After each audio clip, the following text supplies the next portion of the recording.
नमस्कार। छत्तीसगढ़ की धरती संतों की भूमि, और आज हम ऐसे ही एक महान संत गुरु घासीदास जी के बारे में बात करने वाले हैं। जी। वो सिर्फ एक संत नहीं थे, बल्कि एक बड़े समाज सुधारक भी रहे, एक पथ प्रदर्शक। बिल्कुल।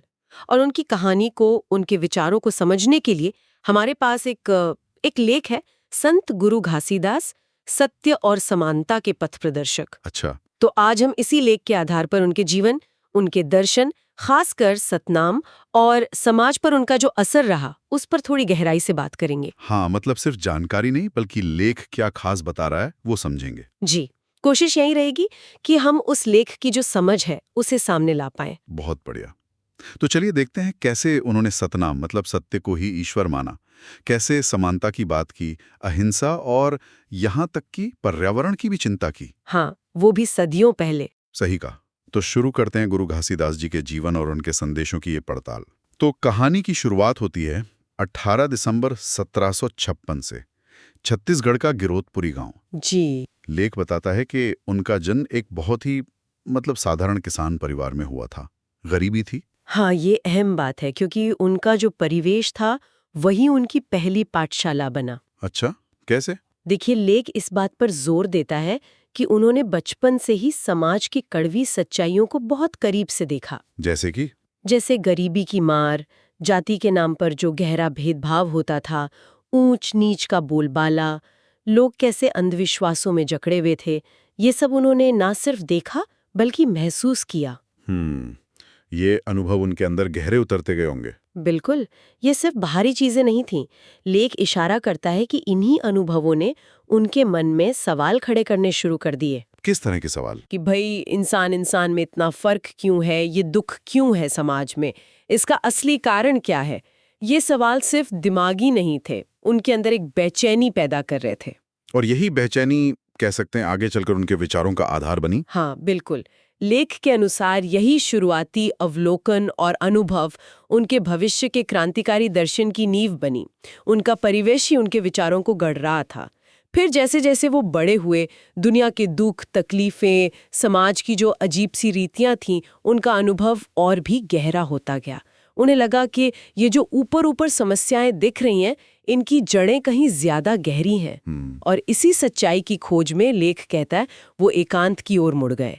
घर बार छोड़कर जंगलों पहाड़ों में निकल पड़े, सत्य की तलाश में। एकांतवास और साधना, ये तो हमारी संत परंपरा का एक अहम हिस्सा रहा है। लेख उनकी इस साधना के बारे में क्या खास बताता है? लेख बताता है कि ये सिर्फ कहीं जाकर बैठ जाना नहीं था, ये गहन आत्म मंथन था, कठोर साधना थी। अच्छा। उन्होंने सालों तक जंगलों में, सोना खान के कठिन इलाकों में, सिहावा के पहाड़ों पर ध्यान लगाया, प्रकृति के बीच रहे, खुद से सवाल किए, जीवन के मतलब को समझने की कोशिश की। ये एक लंबी और मुश्किल यात्रा थी। खुद को जानने की, परम सत्य को पाने की यात्रा। जी। और फिर वो क्षण आया, वो दिव्य अनुभूति, सत्य ही परमात्मा है। हाँ, बिल्कुल। लेख उसे उनके जीवन का सबसे महत्वपूर्ण मोड़ मानता है। सालों की इस खोज के बाद उन्हें ये एहसास हुआ, ये साक्षात्कार हुआ कि ईश्वर कहीं बाहर मूर्तियों या पूजा पाठ में नहीं है, बल्कि वो सत्य में ही है। वही सतनाम है, सच्चा नाम जो सत्य है।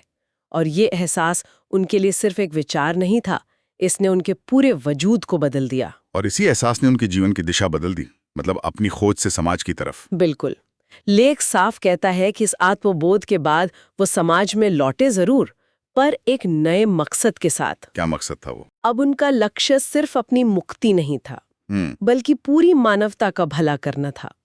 उन्होंने अपना बाकी जीवन समाज सेवा में, जो दबे कुचले शोषित लोग थे, उन्हें जगाने में, उन्हें सत्य और समानता का रास्ता दिखाने में लगा दिया। वाह! ये वो मोड़ था जहां उनकी आध्यात्मिक शक्ति एक सामाजिक क्रांति की तरफ मुड़ गई। ये समझना बहुत दिलचस्प है कि कैसे एक इतनी गहरी व्यक्तिगत अनुभूति इतने बड़े सामाजिक आंदोलन का आधार बन गई। और इस आंदोलन का मूल मंत्र था सतनाम। जी। आपने कहा इसका मतलब है सत्य ही ईश्वर है। लेकिन इसे और कैसे समझाता है? क्या ये सिर्फ सच बोलने तक ही सीमित था? नहीं, लेख इसे कहीं ज्यादा बड़ा और गहरा बताता है। सतनाम सिर्फ सच बोलना नहीं है, बल्कि सत्य को जीना है। सत्य को जीना मतलब? मतलब गुरु घासीदास के लिए सत्य ही सब कुछ था, परम सत्ता। इसका मतलब था सादा जीवन जीना, अच्छा व्यवहार करना, मन वचन कर्म में ईमानदारी रखना और किसी भी तरह के दिखावे या पाखंड से दूर रहना। ईश्वर को पाने के लिए किसी पुजारी, मूर्ति या मुश्किल रस्मों की जरूरत नहीं। सत्य का पालन करना ही सच्ची पूजा है। तो ये उस समय के जो धार्मिक विचार थे उनसे तो काफी अलग था। हाँ, बिल्कुल। ये बहुत क्रांतिकारी बात थी उस जमाने में। तब धर्म का मतलब अक्सर जटिल रीतियां, पंडित पुरोहितों का दबदबा और मूर्ति पूजा ही समझा जाता था। और गुरु घासीदास ने इन सबको नकार दिया। हाँ, उन्होंने कहा ईश्वर तो सत्य के रूप में सबके अंदर और बाहर है। उसे खोजने कहीं जाने की जरूरत नहीं, बस अपने जीवन को सच्चा बना लो। लेख इस बात पर जोर देता है कि ये सिर्फ धर्म सुधार नहीं था, ये समाज की जो पावर स्ट्रक्चर थी उस पर भी सवाल था। कैसे? क्योंकि इसने धर्म को आम आदमी के लिए सीधा और सुलभ बना दिया, बिना किसी बिचौलिए के। इसने व्यक्तिगत नैतिकता को सामाजिक बदलाव का हथियार बना दिया। और इसी नैतिकता के आधार पर उन्होंने समाज की एक और बड़ी बुराई, असमानता पर सीधा हमला किया। उस समय के समाज की जो तस्वीर लेख दिखाता है वो तो काफी डरावनी है। ऊंची जातियों का दबदबा था और जो दलित थे, जिन्हें अछूत माना जाता था, उनके साथ तो बहुत बुरा बर्ताव होता था। हाँ। उन्हें कुओं से पानी नहीं लेने देते थे, मंदिरों में नहीं जाने देते थे, यहाँ तक कि आम रास्तों पर चलने पर भी रोक थी। सामाजिक, आर्थिक, हर तरह का शोषण था, अंधविश्वास फैला हुआ था। ऐसे माहौल में गुरु घासीदास का ये कहना कि मनखे मनखे एक समान, यानी सभी इंसान बराबर हैं, ये तो सीधे सीधे उस व्यवस्था को चुनौती थी। बिल्कुल, ये एक दहाड़ जैसी थी। लेख इसे उनके सबसे ताकतवर संदेशों में से एक मानता है और उन्होंने सिर्फ कहा नहीं, अपने जीवन और उपदेशों से इसे जी कर दिखाया। उन्होंने क्या कहा इस बारे में? उन्होंने जोर देकर कहा कि ईश्वर ने सबको एक जैसा बनाया है। ये जात पात ऊंच नीच तो इंसान ने बनाया है और ये बिल्कुल गलत है। भगवान की नजर में कोई छोटा बड़ा नहीं है। इस संदेश का असर क्या हुआ समाज पर? लेख क्या कहता है? लेख के मुताबिक इस संदेश ने उन लोगों में एक नई चेतना जगा दी जो सदियों से दबे हुए थे, अपमान सह रहे थे। अच्छा। पहली बार उन्हें लगा कि कोई उनकी बराबरी की, उनके मान सम्मान की बात कर रहा है।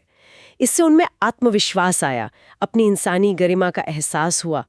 गुरु घासीदास ने न सिर्फ उन्हें समानता का एहसास दिलाया, बल्कि अन्याय के खिलाफ संगठित होने और आवाज उठाने की हिम्मत भी दी। तो ये सिर्फ उपदेश नहीं था, ये सामाजिक सशक्तिकरण की शुरुआत थी। हाँ, बिल्कुल, ये नींव रख रहा था एक बड़े बदलाव की।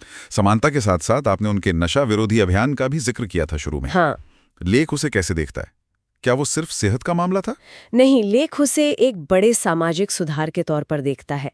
गुरु घासीदास ने महसूस किया कि नशा, चाहे वो शराब हो या कुछ और, इंसान को अंदर से खोखला कर देता है, शारीरिक, मानसिक, आर्थिक, हर तरह से। बात तो सही है। ये परिवारों को बर्बाद करता है, समाज को कमजोर बनाता है। लेख इस बात को हाईलाइट करता है कि गुरु घासीदास ने इसे सिर्फ एक व्यक्तिगत कमजोरी नहीं, बल्कि सामाजिक तरक्की में एक बड़ी रुकावट के रूप में देखा। अच्छा। उनका मानना था कि अगर एक मजबूत और स्वाभिमानी समाज बनाना है, तो नशे से छुटकारा पाना जरूरी है। इसलिए उन्होंने लोगों से इसे पूरी तरह छोड़ने को कहा। ये उनके व्यवहारिकता दिखाता है। हाँ, और दूरदर्शिता भी, कि वो सिर्फ आत्मा परमात्मा की नहीं, बल्कि समाज की ठोस सच्चाइयों पर भी ध्यान दे रहे थे।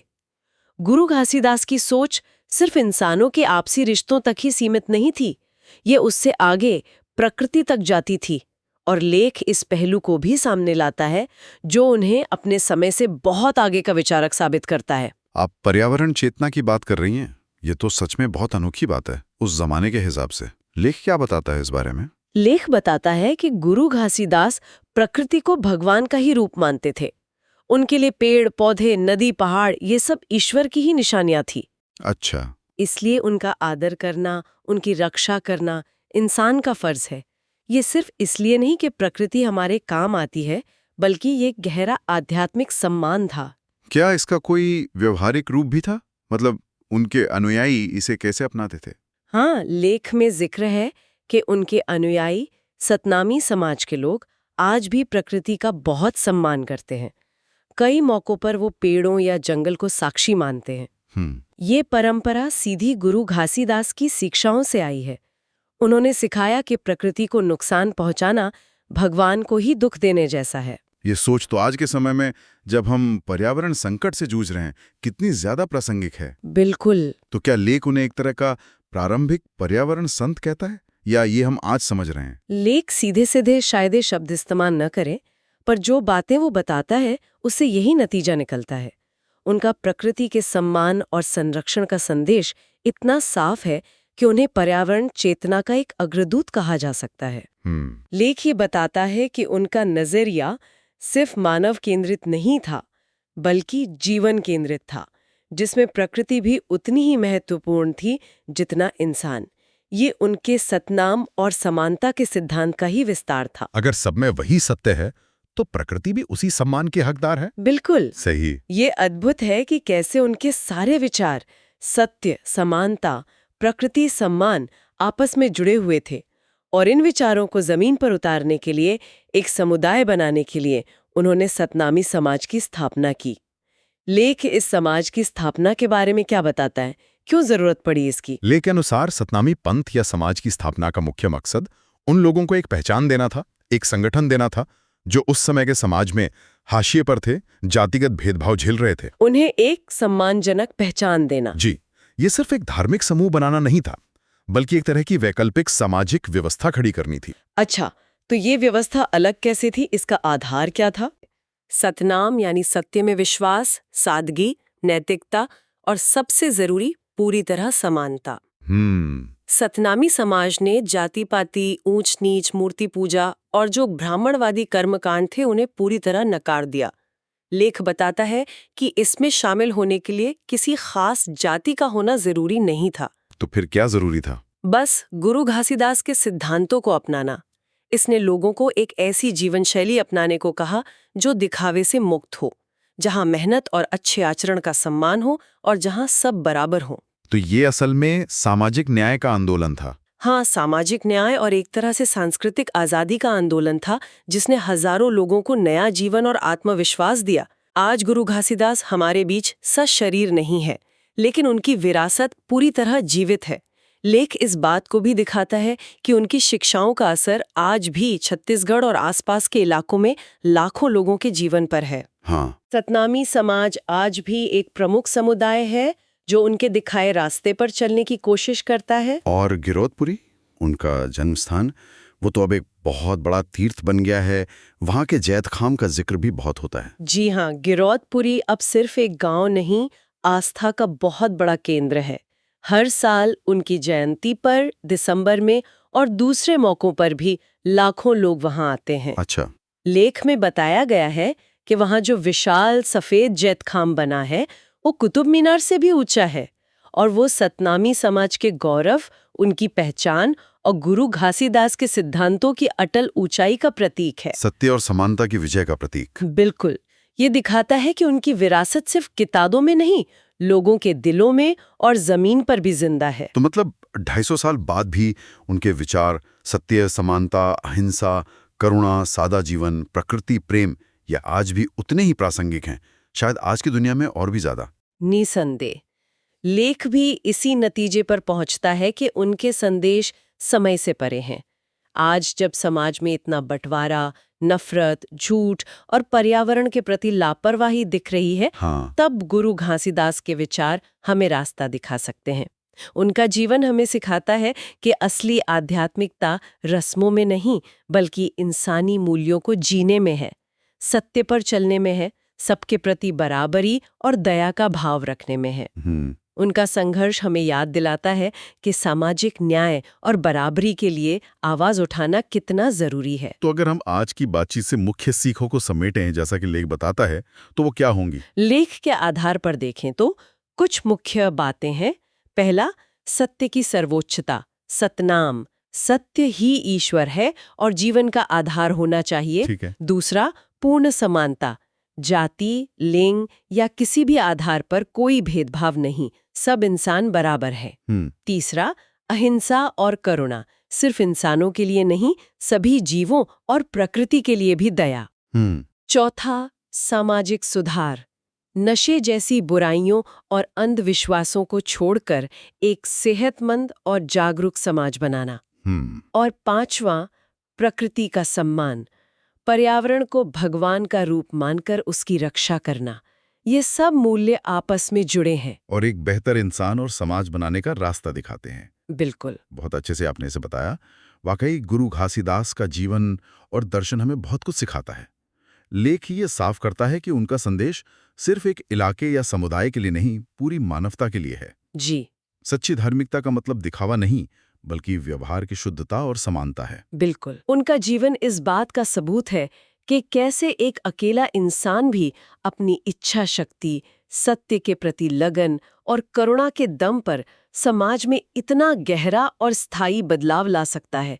वो आज भी प्रेरणा के स्रोत हैं। तो इसी विचार के साथ आज के इस गहन पड़ताल को यहीं रोकते हैं, लेकिन श्रोताओं के लिए एक सवाल छोड़ जाते हैं जी जो इस चर्चा और लेख से ही निकला है। जी। गुरु घासीदास ने सत्य को ईश्वर माना और प्रकृति को उसका रूप। आज के समय में जहां जलवायु परिवर्तन इतनी बड़ी चुनौती है और सत्य क्या है इस पर भी इतनी बहस है, क्या हम उनके इन दो विचारों, सत्य और प्रकृति सम्मान को जोड़कर पर्यावरण संकट का कोई नैतिक या व्यावहारिक हल ढूंढ सकते हैं?